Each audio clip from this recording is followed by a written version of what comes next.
Hĩndĩ ya igongona rĩa gwĩcũrania ciĩgiĩ gũtungata andũ akũrũ ndagũrĩtia mũhuro akũrũ kuma mĩena ĩtiganĩte kaunti-inĩ ya Nairobi na Kiambu nĩmendekithĩtie bata wa ministry ya ũgima wa mwĩrĩ rungu rwa Aden Duale kũnyorotha mũtaratara wa SHA na gũtigĩrĩra atĩ nĩwahumbĩra mabata mao mothe ma ũgima wa mwĩrĩ, makiuga amwe ao makoretwo magĩtangĩka nĩ mũbango ũcio kwaga kũrũgamĩrĩra marĩhi mothe ma thibitarĩ. Rĩu ta niĩ ndĩ nyiki ũguo nyũmba na nĩ ngũruta mbeca onongwo nĩ rĩngĩ nĩ 5,000 na ndathiĩ ndirathondekwo o handũ hanyinyi ngarĩhĩrwo kĩndũ kĩnyinyi ngainũka, no rĩa mũnyinyi wĩna ciana arakabĩrwo nginya ciana icio ciake, agakabĩrwo mũthuri, no niĩ ndĩraruta mbeca nyingĩ na ngagũkabwo maũndũ mothe.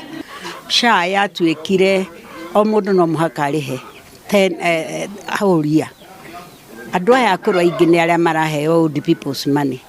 2,000 ũrĩhe maita waheo nĩ SHA ũkũrĩha kana nĩ kũrĩ ũkũrĩha. Na rĩrĩ thogora wa mũtũrĩre ũthiĩte na mbere na kwambatĩra nĩmendekithĩtie kĩgĩna kĩrĩa kĩrũmbũyaga akũrũ kuongererwo harĩ mendekithia ma bajeti ya mwaka wa 2026-2027, makiuga mbeca iria maramũkĩra itiratangĩkĩra mabata mao ũrĩa kwagĩrĩire. Lakini wakati wamefika kuwa na umri mkubwa kuanzia miaka 60 kwenda mbele, unapata ya kwamba wameishiwa, hakuna vile wanavyoweza kujisaidia.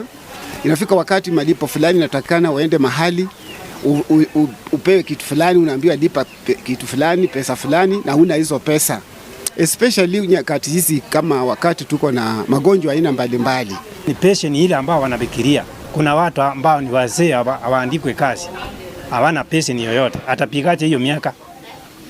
Na atapata hiyo pesa ni namna gani? Atongoria a ikundi cia akũrũ hamwe na adini morotete thirikari makiuga ndikoretwo gĩkinyanĩria mendekithia makwagĩrithia mĩikarĩre ya andũ akũrũ gũkũ bũrũri-inĩ. No ndĩmere tu marore ũhoro wa gũteithia akũrũ mwena-inĩ wa irio, at least monthly makaroraga akũrũ aya to matirĩ na andũ a kũmarora. Ciringi 2,000 itiraigana na nĩ citũrĩte mũno ihetwo akũrũ makĩria ya mĩaka 10, na ihinda rĩu indo citũ cia mũtũrĩre nĩ igĩte goro mũno. Andũ-inĩ ha Inooro TV kuma ndagũrĩtia mũhuro kaunti ya Nairobi, niĩ njĩtagwo Wainaina wa Kamũkwa.